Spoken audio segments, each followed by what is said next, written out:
थेट सैफ अली खान याच्या घराबाहेरची सद्गुरू सरण या सोसायटीच्या बाहेरची दृश्य, ज्या ठिकाणी फॉरेन्सिकची टीम जी आहे ती दाखल झालेली आहे आणि या ठिकाणी फॉरेन्सिक टीम कडून संपूर्ण तपास केला जातोय। आजूबाजूच्या परिसराचा देखील आढावा फॉरेन्सिक टीम कडून घेतला जात असल्याचं आपल्याला पाहायला मिळतंय।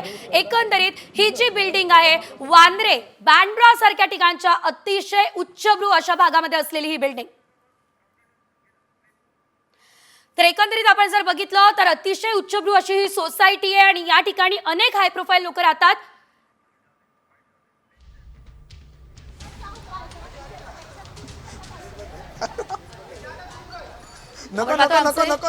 प्रतिनिधी जे आहे ते पोलिसांसोबत बातचीत करण्याचा प्रयत्न करत आहे, मात्र पोलिसांनी या ठिकाणी कुठलीही माहिती दिली नसल्याचं सध्या तरी आपल्याला बघायला मिळतंय। मात्र एकंदरीत जर आपण बघितलं तर ही जी सोसायटी आहे ती उच्चभ्रू सोसायटी आहे। अनेक हाय प्रोफाईल लोक या सोसायटीमध्ये राहतात, कडेकोट सुरक्षा बंदोबस्त या ठिकाणी असतो। मात्र असं असताना तब्बल 12व्या मजल्यापर्यंत चोर हा नेमका शिरलाय कसा, खरंच हा चोरच होता का, हा सर्वात मोठा आणि मुख्य मुद्दा या ठिकाणी उपस्थित झालेला आहे। कारण सध्या जर आपण बघितलं तर बॉलिवूड मधल्या अनेक मोठ्या नावांवरती सध्या करडी नजर काही टोळ्यांची असल्याचं देखील आपण पाहतो आणि त्यामुळे त्या अनुषंगाने हा हल्ला झालेला आहे का, हा देखील तपास जो आहे तो आता पोलिसांकडून सुरू करण्यात आलेला आहे। मात्र महत्त्वाचा मुद्दा, तब्बल 12व्या मजल्यापर्यंत हा चोर शिरतो, तिथून पुन्हा पळही काढतो, पोलिसांच्या हाती लागत नाही, सुरक्षा रक्षकांच्या हाती लागत नाही। हे सर्व काही नेमकं घडलंय तरी कसं?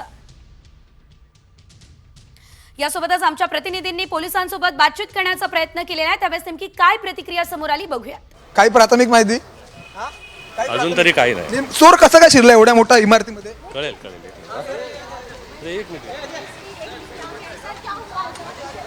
तर आपण पाहिलं कोणतीच सविस्तर माहिती सध्या पोलिसांनी दिलेली नाही आहे। तपास वेगात सुरू असल्याचं आपल्याला बघायला मिळतंय। केवळ नेमकं काय घडलं, सैफची प्रकृती कशी आहे या संदर्भात माहिती गेल्या काही वेळापूर्वी आपल्यापर्यंत पोहोचली होती, मात्र या तपासासंदर्भातली अधिकृत कोणतीच माहिती अद्यापही पोलिसांनी दिलेली नाहीये। सध्या जर आपण बघितलं तर या ठिकाणी फॉरेन्सिक टीम जी आहे ती दाखल झालेली आहे आणि तपास मात्र वेगात सुरू झालेला आहे। जाऊयात, आपण पाहतोय खरं तर सैफवरती जीवघेणा हल्ला झाला आणि त्याच वेळेस घरात करीना कपूर ही सुद्धा उपस्थित होती। तैमूर आणि जेह हे जे सैफचे 2 मुलं आहेत ते देखील उपस्थित होते अशी माहिती मिळते आणि यामध्ये एक महिला कर्मचारी सुद्धा जखमी झाली असल्याचं वृत्त आहे। तपासाने वेग घेतलेला आहे, यामध्ये काय काय